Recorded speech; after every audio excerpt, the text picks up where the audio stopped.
எந்த சூழலிலும் எந்த காலத்திலும் ஒரு தலித் ஒரு மாநிலத்தின் முதலமைச்சராக முடியாது. இதை போய் மாநில அரசுகிட்ட நமக்கு திமுக அரசு மீது நம்பிக்கை இருக்கிறது சரி, ஆனால் திமுக அரசு என்பது நிலையானதல்ல, மாநில அரசு தான் நிலையானது. தமிழ்நாட்டில் பல்வேறு கட்சிகள் வரும் போகும், சமூக நீதி பேசுபவர்கள் வருவார்கள் போவார்கள்.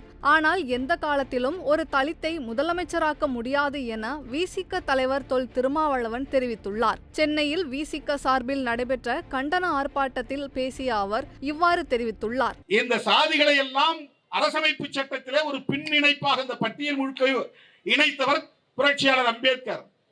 பிறகு அது பொருத்தமாக இல்லை என்று தெரிந்த பிறகுதான் அதற்கென்று ஆர்டிகிள் 341 ஆர்டிகிள் 342 என்ற 2 உறுப்புகளை இணைக்கிறார்.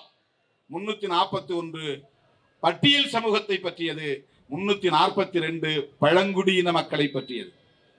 இவர்களை பற்றி எந்த முடிவை நீ எடுத்தாலும் பாராளுமன்றத்திலே வந்து விவாதித்து பிரசிடென்ட் ஆஃப் இந்தியா, இந்திய குடியரசுத் தலைவர் ஒப்புதலோடு தான் முடிவெடுக்க வேண்டும் என்கிற முடிச்சு போட்டு வைக்கிறார். முளகுச்சி அங்க அடிச்சு கட்டி வச்சிட்டார். பிரசிடென்ட் ஆஃப் இந்தியா ஸ்டேட்ல வந்து எக்ஸெப்ஷனல் கேஸ். உத்தரப்பிரதேசத்தில் மாயாவதி முதலமைச்சரானது. எந்த சூழலிலும் எந்த காலத்திலும் ஒரு தலித் ஒரு மாநிலத்தின் முதலமைச்சராக முடியாது. இதை விவாதித்தால் ஏன் பாராளுமன்றத்தோடு இந்த அதிகாரம் இணைக்கப்பட்டிருக்கிறது என்பதை புரிந்து கொள்ள முடியும். இதை போய் மாநில அரசுகிட்ட நமக்கு திமுக அரசு மீது நம்பிக்கை இருக்கிறது சரி, ஆனால் திமுக அரசு என்பது நிலையானதல்ல, மாநில அரசு தான் நிலையானது. மாநில அரசுங்கிறது பெர்பெச்சுவேட். கட்சிகள் வந்து வரும் போகும், அது வேறு. சமூக நீதியின் மீது நம்பிக்கை உள்ளவர்கள் வருவார்கள் போவார்கள், அது வேறு.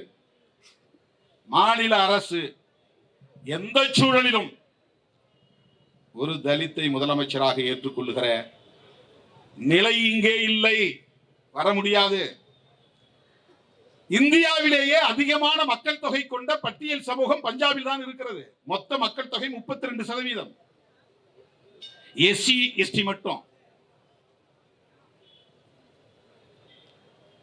32% உள்ள ஒரு சமூகம் தனித்து ஒரு அரசியல் சக்தியாக எழுச்சி பெற்றால் அவர்கள் தான் நிரந்தர முதலமைச்சராக இருக்க முடியும். ஏன்னா 30-33% இருந்தாலே ஆட்சிக்கு வந்துட முடியும். ஆனா அது 100 விழுக்காடு கன்சாலிடேட் ஆகணும். அது பிராக்டிகலா முடியாது.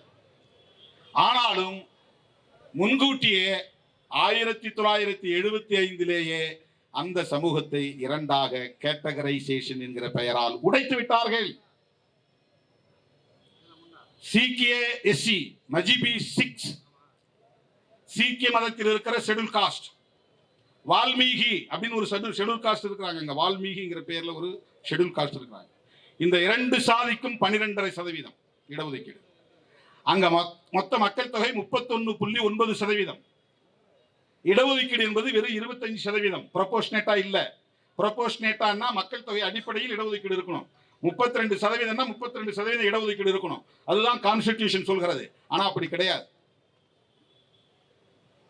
இன்னைக்கு தமிழ்நாட்டுக்குள்ள 2011 சென்சஸ் படி, இதுல எல்லாரும் இந்த காஸ்ட் சென்சஸ் பேசுறாங்களே, அதுல சென்ட்ரல் கவர்மெண்ட் இந்திய ஒன்றிய அரசு எடுக்கிற சென்சஸ் மக்கள் தொகை கணக்கெடுப்பில் எல்லா கணக்கெடுப்பின் போதும் ஷெட்யூல் காஸ்ட், ஷெட்யூல் ட்ரைப்ஸ்ல ஒவ்வொரு சாதியும் எவ்வளவு இருக்கிறார்கள் என்று சாதி வாரி கணக்கெடுப்பு நடத்தப்படுகிறது.